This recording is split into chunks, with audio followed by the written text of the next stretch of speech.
러시아 재벌가 상속녀가 모든 것을 버리고 한국 강릉으로 떠났더니 완전히 인생이 바뀐 여성이 있습니다. 정략 결혼을 거부하고 가족을 등진 채 3년 동안 한국에서 새 삶을 살았던 러시아 상트페테르부르크 출신 에바 아나톨리에바의 놀라운 경험담을 들려드리겠습니다. 넌 가문의 자산일 뿐이다. 당장 돌아와서 결혼해라라고 아버지가 차갑게 말했을 때 그녀는 모든 걸 포기하기로 결심했습니다. 3년 동안 딸의 선택을 끝까지 반대했던 아버지는 결국 손주 소식을 듣고 용기를 내어 한국행을 결심했다고 합니다.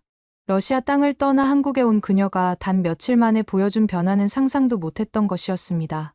시간이 흐른 뒤에는 오히려 아버지 쪽에서 먼저 깜짝 놀랄 화해의 손길을 내밀어 왔다고 합니다. 모든 것을 반대했던 러시아 부모의 마음을 완전히 바꿔놓은 것은 과연 무엇이었을까요? 이제 에바의 놀라운 인생 역전 이야기를 함께 만나보시죠. 안녕하세요. 저는 에바 아나톨리에바입니다. 아니, 지금은 최은이라고 불러주세요. 제가 어떻게 러시아 상트페테르부르크의 화려한 대저택에서 한국 강릉의 작은 카페로 오게 되었는지 그 이야기를 들려드리고 싶어요. 28살까지 저는 러시아에서 손꼽히는 부유한 가문의 상속녀였습니다. 아버지 이반 아나톨리에프는 석유 사업으로 막대한 부를 축적한 사업가였고 어머니 마리아는 구 귀족 출신이었어요. 네바강이 내려다 보이는 3층 대저택에서 살았는데 정원만 해도 축구장 3개 크기였고 하인들만 15명이 있었을 정도니까요. 매일 아침 7시에 개인 비서가 와서 하루 일정을 브리핑해 주었습니다. 전용 운전기사가 운전하는 벤틀리를 타고 다녔고 옷은 모두 파리나 밀라노에서 주문 제작한 것들이었어요. 친구들은 모두 저를 부러워했지만 정작 제 마음은 늘 공허했습니다. 하지만 그 화려함 뒤에 숨겨진 진실은 너무나 차갑고 슬펐습니다. 제가 9살 때부터 아버지는 저를 투자 대상으로 보기 시작했어요. 프랑스어, 독일어, 영어는 물론이고 피아노, 발레, 승마까지 완벽하게 해야 했습니다. 하루 스케줄이 새벽 6시 기상부터 밤 10시까지 빼곡했어요.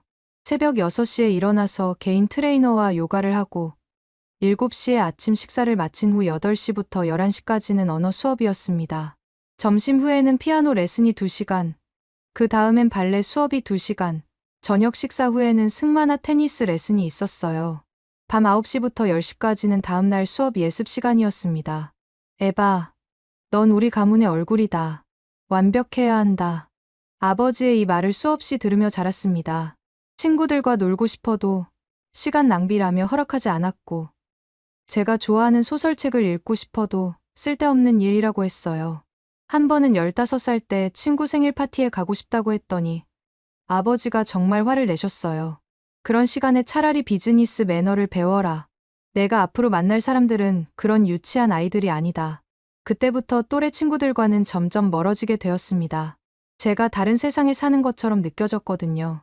심지어 제가 18살이 되던 해에는 석유 사업을 하는 다른 집안의 아들 알렉세이와 약혼까지 정해놓으셨어요. 그때 처음으로 제대로 반항했습니다. 저는 알렉세이를 사랑하지 않아요. 결혼하고 싶지 않습니다. 그런데 아버지의 대답은 정말 차가웠어요. 사랑. 그런 건 사치다. 넌 가문의 자산일 뿐이야. 그 순간 제 마음속에 뭔가 부서지는 소리가 들렸어요. 제가 사람이 아니라 물건이라는 걸 깨달았을 때 그 절망감을 어떻게 표현할까요? 그 후부터 심한 불면증에 시달렸습니다. 매일 밤 침대에 누워도 잠이 오지 않아서 수면제를 먹기 시작했어요. 처음엔 약한 걸로 시작했는데 점점 더 강한 걸 찾게 되었습니다. 우울증도 찾아왔고 의사는 항우울제까지 처방했어요. 25살에 벌써 약 없이는 잠들 수 없는 몸이 되어버렸습니다. 매일 아침 일어나면 거울 속에 제 모습이 낯설었어요. 완벽하게 화장한 얼굴, 비싼 옷, 우아한 자세. 하지만 그 안에는 텅 빈 제가 있었습니다. 사교 파티에 가서도 가면을 쓴 것처럼 웃고 있었지만 집에 돌아오면 혼자 울곤 했어요. 하지만 그런 제게도 단 하나의 위로가 있었습니다. 바로 대학 시절 만난 친구 윤이었어요. 윤이는 러시아에 친척이 있어서 상트페테르부르크 대학교에 교환학생으로 온 한국 여학생이었습니다. 처음 윤이를 만난 건 대학 도서관에서였어요. 러시아어 책을 읽으며 끙끙대고 있는 동양인 여학생을 보고 다가가서 도와줬죠. 그때 윤이가 환하게 웃으며 고마워했던 모습이 지금도 생생해요. 정말 고마워요. 저는 윤이에요. 한국에서 왔어요. 그렇게 시작된 우정이었습니다. 윤희는 제가 그동안 만났던 사람들과는 완전히 달랐어요. 제가 부잣집 딸이라는 걸 알고도 전혀 아부하지 않았고, 오히려 제 진짜 마음을 궁금해했습니다. 에바, 넌 항상 슬퍼 보여. 뭔가 마음에 걸리는 일이 있는 것 같은데. 윤희만이 제 가면 뒤에 진짜 얼굴을 봐주었어요. 함께 카페에 가서 차를 마시며 이야기할 때가 가장 행복했습니다. 윤희는 제가 좋아하는 책 이야기를 들어주었고, 제 꿈에 대해서도 진지하게 물어봤어요. 에바는 정말 뭘 하고 싶어? 아버지 말고 진짜 내가 원하는 거 말이야. 그런 질문을 받은 게 처음이었어요. 22살이 되도록 아무도 제가 뭘 원하는지 물어본 적이 없었거든요. 그때 깨달았습니다. 저는 정말 제가 뭘 좋아하는지도 모르고 살았다는 거요. 특히 윤희가 고향 이야기를 할 때면 제 마음이 한결 따뜻해졌어요. 윤희의 눈이 반짝반짝 빛나면서 이야기하는 모습이 너무 아름다웠습니다. 우리 고향은 강릉이라는 곳인데 동해 바다가 정말 아름다워요. 아침에 일출을 보면 마음이 정말 평화로워져요. 그리고 사람들이 너무 정겨워요. 처음 보는 사람에게도 따뜻하게 인사하고 진짜 가족처럼 대해주거든요. 윤희는 또 이런 이야기도 해주었어요. 우리 할머니는 동네 아이들이 오면 항상 맛있는 걸 해주시거든요. 그리고 바다에서 잡은 생선으로 매운탕을 끓여주시는데 정말 세상에서 가장 맛있어요. 돈이 많고 적고가 중요한 게 아니라 마음이 따뜻한 게 중요하다고 항상 말씀하셔요. 그런 이야기를 들을 때마다 제 마음속에는 그곳에 대한 간절한 그리움이 생겼습니다. 러시아의 차가운 겨울과는 다른 따뜻한 바다와 정겨운 사람들이 있는 곳. 숨 쉴 수 있는 세상이 정말 존재하는구나 싶었어요. 하지만 윤희는 1년 만에 한국으로 돌아가야 했습니다. 공항에서 헤어질 때 윤희가 제 손을 꼭 잡고 말했어요. 에바, 언젠가 꼭 한국에 놀러와. 동해 바다를 보여줄게. 그리고 진짜 자유로운 삶이 뭔지 알려줄게. 그 약속을 가슴에 품고 다시 일상으로 돌아왔지만 현실은 더욱 가혹해졌습니다. 26살이 되자 아버지는 결혼을 재촉하기 시작했어요. 매주 알렉세이와 만나서 결혼 준비를 하라고 했죠. 알렉세이는 나쁜 사람은 아니었지만 저에게는 그저 아버지의 사업 파트너일 뿐이었습니다. 키가 크고 잘생긴 외모에 예의도 바르고 교양도 있었어요. 하지만 함께 있어도 가슴이 뛰지 않았고 미래에 대한 설렘도 없었습니다. 그저 또 다른 감옥으로 들어가는 기분이었어요. 매주 토요일마다 만나서 오페라를 보거나 고급 레스토랑에서 식사를 했는데 그 시간들이 정말 길게 느껴졌습니다. 알렉세이는 주로 사업 이야기나 사교계 소식을 했고 제가 뭘 좋아하는지는 관심이 없어 보였어요. 28살 생일날 드디어 폭발했습니다. 아버지가 내년 봄에 결혼식을 올리자고 했을 때 저는 더 이상 참을 수 없었어요. 아버지, 저는 알렉세이와 결혼하고 싶지 않아요. 제가 진짜 원하는 삶을 살고 싶어요. 그런데 아버지의 반응은 정말 충격적이었습니다. 차가운 눈빛으로 저를 바라보며 이렇게 말했어요. 에바, 넌 가문의 자산일 뿐이다. 내가 원하는 게 뭔지는 중요하지 않아. 내 역할은 가문을 위해 좋은 결혼을 하는 것뿐이야. 그 순간 제 마음속에서 뭔가 완전히 부서졌습니다. 28년 동안 쌓아온 모든 것이 한순간에 무너지는 기분이었어요. 저는 정말 가족에게조차 사람이 아니라 물건이었구나 싶었습니다. 그날 밤, 잠들지 못하고 창가에 앉아 내바강을 바라보며 생각했어요. 이대로 살아가면 진짜 제가 누구인지도 모른 채 죽을 것 같았습니다. 문득 윤희가 했던 말이 떠올랐어요. 진짜 자유로운 삶이 뭔지 알려줄게. 그때 결심했습니다. 더 이상 이 감옥 같은 삶을 살 수 없다고. 제가 진짜 원하는 게 무엇인지 찾아보고 싶다고. 그리고 그 답이 윤희가 말했던 그곳, 강릉에 있을 거라고 믿었어요. 다음 날 아침, 저는 가장 소중한 물건들만 가방 하나에 담았습니다. 여권, 신용카드, 윤희가 준 연락처, 그리고 어머니가 주셨던 목걸이. 그게 전부였어요. 28년간 쌓아온 모든 것을 뒤로하고 저는 한국행 비행기표를 예약했습니다. 인천공항에 내린 순간 제 마음은 정말 복잡했어요. 28년 만에 처음으로 혼자 선택한 길이었거든요. 가방 하나에 의지한 채 한국 땅을 밟았을 때 설렘과 두려움이 동시에 밀려왔습니다. 서울에 도착해서 숙소를 잡고 며칠 지내봤는데 생각보다 답답했어요. 물론 러시아와는 다른 활기찬 도시였지만 여전히 빌딩들이 저를 압박하는 느낌이었습니다. 명동이나 강남을 돌아다녀도 뭔가 제가 찾던 그 따뜻함은 없었어요. 오히려 상트페테르부르크의 화려함과 비슷해서 숨이 막혔습니다. 호텔 방에서 창밖을 내다보며 생각했어요. 내가 정말 원했던 건 이게 아닌데. 그때 문득 윤희가 했던 말이 떠올랐습니다. 동해 바다가 정말 아름다워요. 강릉에서 바다를 보면 마음이 평화로워져요. 더 이상 망설일 이유가 없었어요. 서울역에서 기차표를 끊고 강릉행 KTX에 몸을 맡겼습니다. 창밖으로 스쳐 지나가는 한국의 시골 풍경을 보면서 처음으로 마음이 편해지는 걸 느꼈어요. 푸른 산들과 작은 마을들이 러시아의 차가운 풍경과는 완전히 달랐습니다. 강릉역에 내렸을 때는 이미 저녁 시간이었어요. 역에서 나와서 어디로 가야 할지 몰라 한참 서 있었는데 바다 냄새가 바람에 실려왔습니다. 그 순간 정말 눈물이 날 뻔했어요.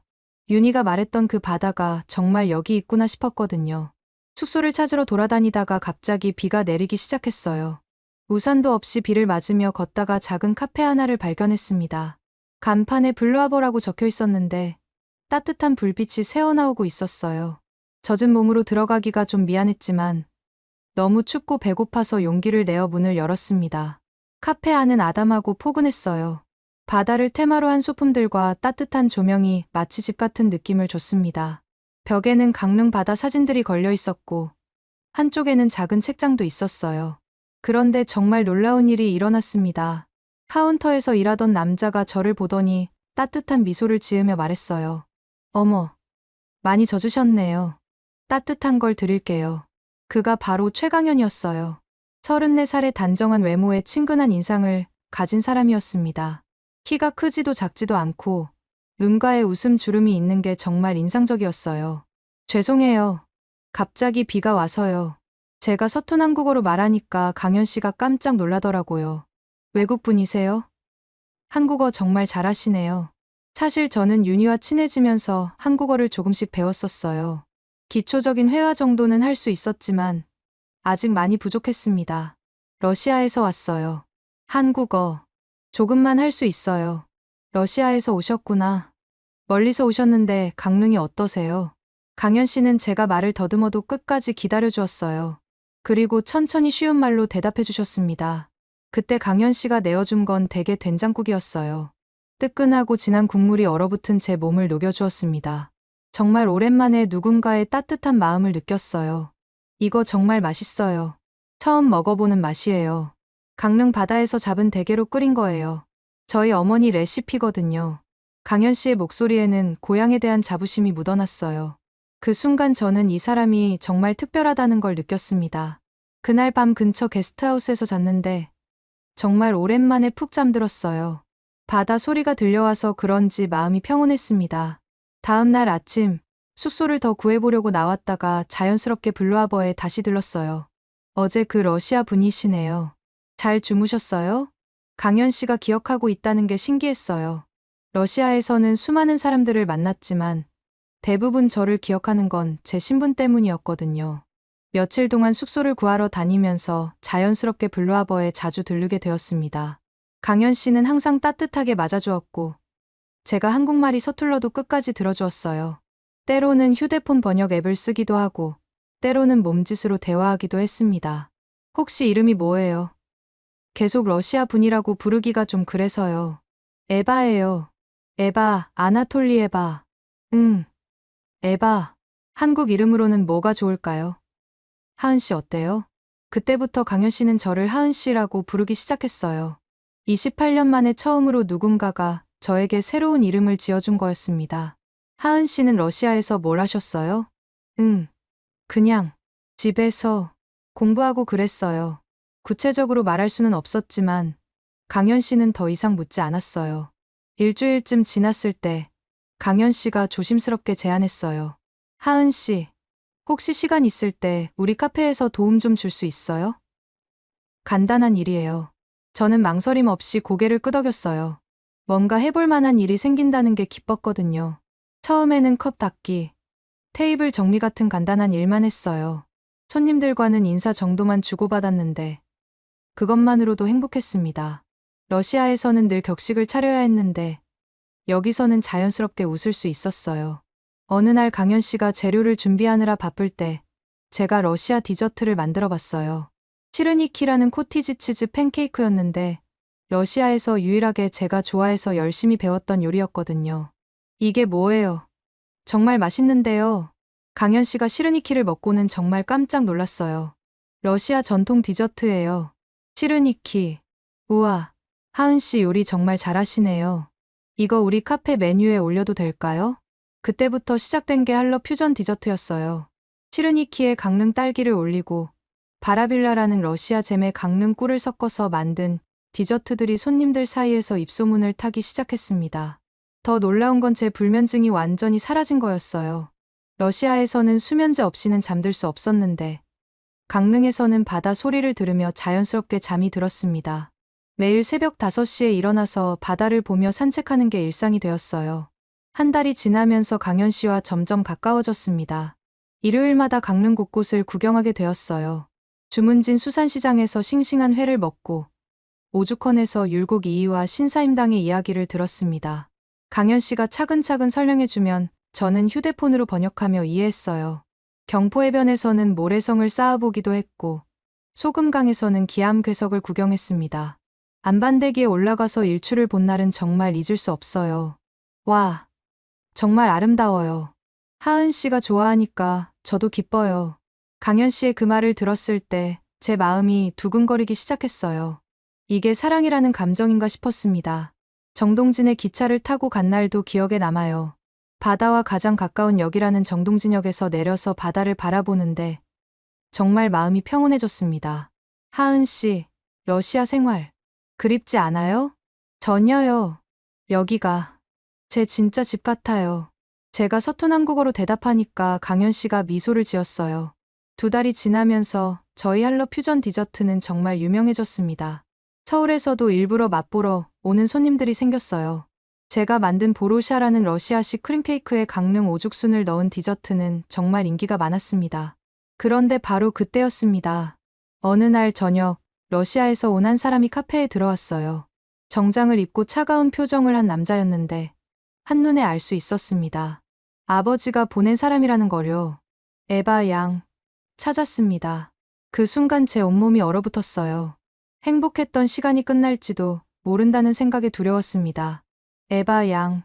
찾았습니다. 그 순간 제 온몸이 얼어붙었어요. 정장을 입고 차가운 표정을 한 남자가 카페에 서 있었는데 한눈에 알 수 있었습니다. 아버지가 보낸 비서 니콜라이라는 거요. 강현 씨가 상황을 파악하지 못한 채 당황스러운 표정으로 저를 바라봤어요. 저는 떨리는 목소리로 말했습니다. 니콜라이, 어떻게 여기까지? 아버님께서 직접 사람을 풀어서 찾으셨습니다. 이미 3달이 지났어요. 이제 그만 돌아가시죠. 니콜라이는 러시아어로 차갑게 말했어요. 강현 씨는 무슨 말인지 몰라 하지만 분위기가 심상치 않다는 건 느끼는 것 같았습니다. 하은 씨, 무슨 일이에요? 아는 분이세요? 강현 씨의 걱정스러운 목소리에 제 마음이 더욱 아팠어요. 이제 모든 걸 말해야 할 때가 온 것 같았습니다. 강현 씨, 잠깐 이야기할 수 있을까요? 저는 니콜라이에게 잠깐 기다리라고 한 후 강현 씨와 함께 카페 뒤편으로 갔습니다. 그리고 지금까지 숨겨왔던 모든 이야기를 털어놓았어요. 제가 러시아 부유한 가문의 상속녀라는 것, 정략 결혼을 피해 도망친 것, 그리고 지금 아버지가 저를 찾으러 사람을 보낸 것까지요. 강현 씨는 끝까지 조용히 들어주었습니다. 그리고 마지막에 이렇게 말했어요. 하은 씨, 아니 에바, 당신이 누구든 상관없어요. 저는 지금 이 순간에 당신을 사랑해요. 그 말을 듣고 정말 눈물이 났어요. 하지만 니콜라이는 기다려주지 않았습니다. 에바 양, 시간이 없습니다. 지금 바로 아버님과 화상통화를 하겠습니다. 니콜라이가 노트북을 꺼내서 영상통화를 연결했어요. 화면에 아버지의 차가운 얼굴이 나타났을 때 제 심장이 쿵쾅거렸습니다. 에바, 정말 실망스럽다. 3달 동안 나를 속였구나. 아버지의 목소리는 분노로 가득했어요. 하지만 예전처럼 위축되지 않았습니다. 오히려 제가 얼마나 달라졌는지 확신할 수 있었어요. 아버지, 저는 행복해요. 여기서 진짜 제 모습으로 살 수 있어요. 행복. 그런 시시한 감정 때문에 가문을 버리겠다는 거냐? 알렉세이는 아직도 너를 기다리고 있다. 당장 돌아와라. 아버지, 저는 알렉세이를 사랑하지 않아요. 그리고 이곳에서 사랑하는 사람을 만났어요. 강현 씨가 제 옆에 서서 조용히 말했어요. 안녕하세요. 저는 최강현입니다. 하은 씨를, 에바를 정말 사랑합니다. 강현 씨의 서툰 영어를 들은 아버지의 표정이 더욱 차가워졌어요. 에바, 정신 차려라. 그 남자가 너에게 뭘 줄 수 있겠느냐? 우리가 가진 부와 명예를 포기하고 그런 초라한 삶을 살겠다는 거냐? 그때 저는 정말 확신했어요. 제가 무엇을 원하는지, 무엇이 진짜 행복인지 말이에요. 아버지, 돈도 명예도 저를 숨막히게 했어요. 여기선 비록 넉넉하지 않아도 매일이 살아있고 웃을 수 있어요. 처음으로 저를 사람으로 대해주는 사람을 만났어요. 미친 소리 하지 마라. 당장 돌아오지 않으면 가문과의 연을 완전히 끊겠다. 상속권도 모두 포기하는 거다. 아버지의 최후 통첩이었어요. 하지만 저는 더 이상 두렵지 않았습니다. 네, 알겠어요. 그렇게 하세요. 화면 속 아버지가 정말 놀란 표정을 지었어요. 아마 제가 이렇게 나올 거라고는 예상하지 못했을 거예요. 에바, 마지막으로 묻겠다. 정말 그 결정을 후회하지 않겠느냐? 네, 후회하지 않아요. 저는 여기서 하은으로 살겠어요. 영상통화가 끊어진 후 니콜라이가 씁쓸한 표정으로 말했어요. 에바 양, 정말 마지막 기회입니다. 아버님은 진심이세요. 저도 진심이에요. 니콜라이, 아버지께 전해주세요. 언젠가 제 선택을 이해하게 될 거라고. 니콜라이가 떠난 후 강현 씨가 저를 꼭 안아주었어요. 하은아, 정말 괜찮아. 후회하지 않을까? 전혀요. 오히려 이제야 진짜 자유로워진 것 같아요. 그날 밤 우리는 긴 이야기를 나누었어요. 강현 씨는 제 과거를 모두 알게 되었지만 변하지 않는 사랑을 보여주었습니다. 며칠 후 강현 씨가 정말 놀라운 제안을 했어요. 하은아, 나와 결혼해 줄래? 반지도 없고 화려한 프러포즈도 아니었지만 제 인생에서 가장 행복한 순간이었어요. 바다가 보이는 카페에서 따뜻한 사람과 함께 미래를 약속하는 것이었거든요. 네, 좋아요. 결혼 준비는 정말 소박했어요. 강현 씨의 부모님도 처음엔 외국인인 제가 걱정되셨지만 저를 직접 만나보신 후에는 따뜻하게 받아들여 주셨습니다. 하은아, 우리 아들이 정말 달라졌어. 너를 만나고 나서 얼마나 밝아졌는지 몰라. 강현 씨 어머니의 말씀에 정말 감동받았어요. 가족이라는 게 이런 거구나 싶었습니다.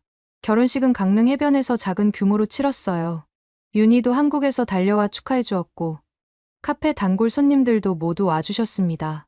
러시아의 화려한 사교계 파티와는 완전히 다르지만 진심 어린 축복들이 훨씬 따뜻했어요. 결혼 후 한국 국적을 취득하면서 정식으로 최하은이 되었습니다. 블루아버도 저희 부부가 함께 운영하게 되었고 할러 퓨전 디저트는 강릉의 명물이 되었어요. 특히 제가 개발한 바다 시르니키는 정말 인기가 많았습니다. 강릉 해변에 소금을 살짝 넣어서 만든 시르니키에 동해안 꿀과 딸기를 올린 디저트였거든요. 한국과 러시아의 맛이 어우러진 특별한 디저트였어요. 1년 후 정말 기쁜 소식이 있었어요. 임신이었습니다. 강현 씨와 함께 병원에서 초음파를 보는데 정말 눈물이 났어요. 제 뱃속에 새로운 생명이 자라고 있다는 게 신기하고 감동적이었습니다. 우리 아기야. 아빠 엄마가 정말 많이 사랑해. 강현 씨가 제 배에 대고 말하는 모습을 보면서 이게 진짜 행복이구나 싶었어요. 아들이 태어났을 때는 정말 감동이었어요. 작고 소중한 생명을 처음 안아봤을 때 이 세상 모든 것을 다 가진 기분이었습니다.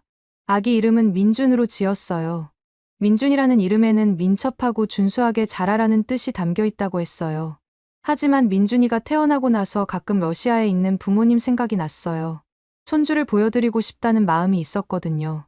하지만 아직 연락할 용기는 없었습니다. 민준이 첫 돌잔치를 준비할 때였어요. 카페에서 작은 돌잔치를 하려고 했는데 갑자기 한 통의 전화가 걸려왔습니다. 발신자가 니콜라이였어요. 에바 양. 아니 하은 씨. 안녕하세요. 1년 만에 듣는 니콜라이의 목소리였어요. 그런데 예전과는 다르게 부드러웠습니다. 니콜라이, 무슨 일이에요? 아버님께서 손주를 보고 싶어 하십니다.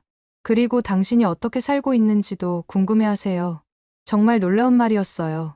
1년 전에 연을 끊겠다고 했던 아버지가 먼저 연락을 한 거였거든요. 정말요? 네. 아버님께서 많이 달라지셨어요. 당신이 없는 동안 정말 많이 후회하셨거든요. 그 말을 듣고 가슴이 뭉클했어요. 어쩌면 제가 떠난 후 아버지도 많은 생각을 하셨을지도 몰라요. 강현 씨와 상의한 후 저희는 부모님을 민준이 돌잔치에 초대하기로 했습니다. 정말 오랜만에 가족을 만나게 되는 거였어요. 민준이 돌잔치 일주일 전 인천공항에 부모님을 마중 나갔을 때 제 마음은 정말 복잡했어요. 1년 반 만에 만나는 가족이었거든요. 게이트에서 나오는 사람들을 보면서 계속 긴장되었습니다. 그런데 아버지와 어머니가 나타났을 때 정말 놀랐어요. 예전보다 훨씬 수척해지신 모습이었거든요. 특히 아버지는 머리카락도 많이 하얘지셨고 어머니는 예전의 화려한 모습 대신 소박한 옷차림이셨어요. 에바, 아버지가 저를 보시며 조심스럽게 말씀하실 때 목소리가 떨리는 게 느껴졌어요. 어머니는 아예 눈물을 글썽이고 계셨습니다. 아버지, 어머니, 오랜만이에요. 저도 울컥했지만 강현 씨가 옆에서 조용히 손을 잡아주어서 마음을 진정할 수 있었어요. 안녕하세요. 저는 최강현입니다. 하은이를 정말 사랑합니다. 강현 씨가 정중하게 인사를 드리니까 아버지가 잠깐 망설이다가 고개를 끄덕이셨어요. 예전 같았으면 차갑게 무시하셨을 텐데 뭔가 달라진 느낌이었습니다.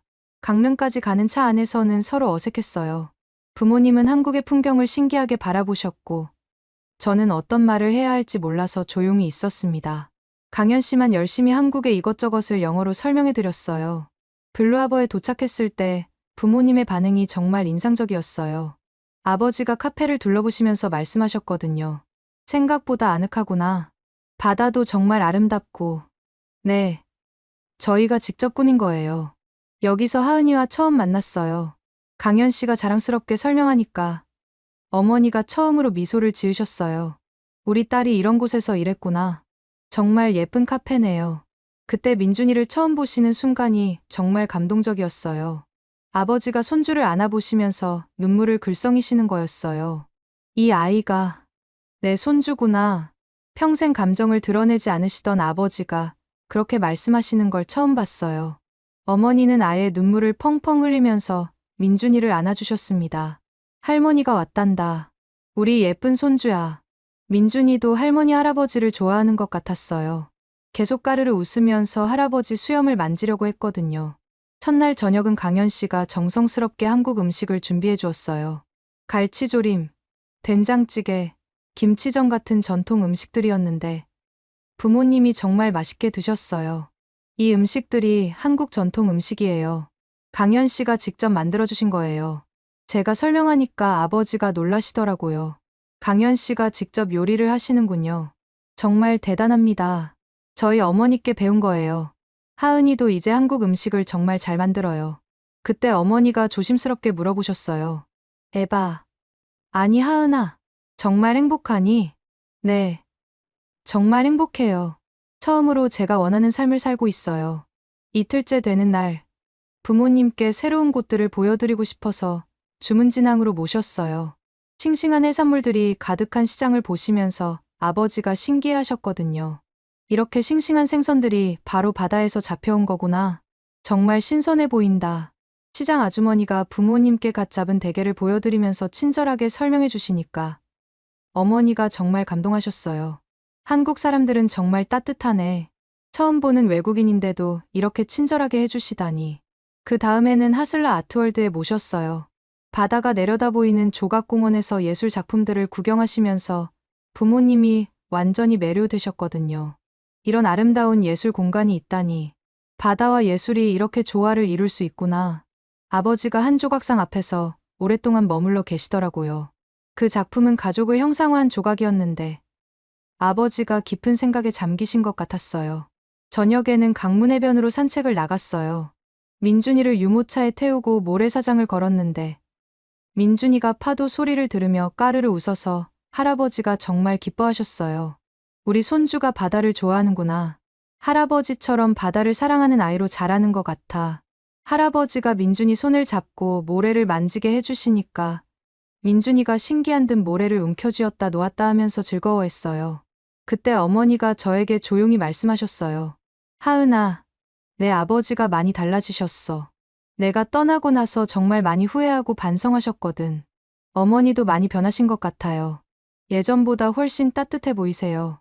우리가 정말 잘못 살았구나 싶어. 가족이 뭔지도 모르고 살았어. 셋째 날에는 송정해변과 사근진해변을 구경하러 갔어요. 특히 송정해변의 솔밭에서 피크닉을 했는데 부모님이 정말 편안해 하셨어요. 이런 평화로운 시간이 얼마나 소중한지 이제야 알겠다.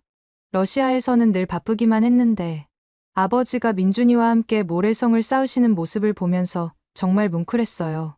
평생 일만 하시던 분이 손주와 이렇게 놀아주시는 거 처음 봤거든요. 참 소리축음기 에디슨 과학박물관에도 갔는데 부모님이 옛날 축음기들을 보시면서 추억에 잠기셨어요. 우리가 젊을 때도 이런 축음기로 음악을 들었지. 그때가 정말 순수했던 것 같아. 어머니가 옛날 이야기를 해주시는데 처음 들어보는 이야기들이 많았어요. 부모님의 연애 시절 이야기, 제가 태어났을 때의 기쁨, 그런 따뜻한 이야기들이요. 넷째 날 아침에는 일찍 일어나서 정동진 해돋이를 보러 갔어요. 기차를 타고 가는 것도 부모님께는 새로운 경험이었거든요. 기차에서 바다를 보면서 가는 게 이렇게 낭만적일 줄 몰랐어. 정동진에서 해가 뜨는 순간 부모님이 완전히 넋을 잃고 바라보셨어요. 특히 아버지가 눈물을 흘리시는 거 보고 정말 놀랐어요. 이런 아름다운 광경을 보니까 마음이 정화되는 것 같다. 내가 왜 이곳을 택했는지 완전히 이해가 돼. 그날 돌아오는 기차 안에서 아버지가 처음으로 진심 어린 대화를 해주셨어요. 하은아, 아빠가 정말 미안했다. 내가 뭘 원하는지 한 번도 물어보지 않았구나. 아버지, 내가 떠나고 나서 정말 많이 후회했어. 너 없는 집은 정말 의미가 없더라. 돈도 명예도 가족 없이는 아무것도 아니라는 걸 깨달았어.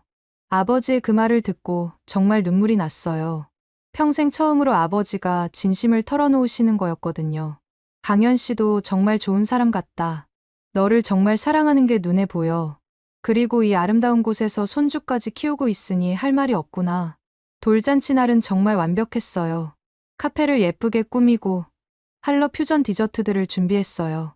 부모님도 러시아 전통 의상을 입고 참석해 주셨고 강현 씨 부모님도 한복을 입고 오셨어요. 민준이가 돌잡이를 할 때 정말 재미있었어요. 여러 가지 물건 중에서 청진기를 잡았거든요. 우리 민준이 의사 될 것 같네요. 모든 사람들이 박수를 치면서 축하해 주었어요. 그때 할아버지가 민준이를 안으시면서 눈물을 흘리셨어요. 할아버지가 정말 미안했어.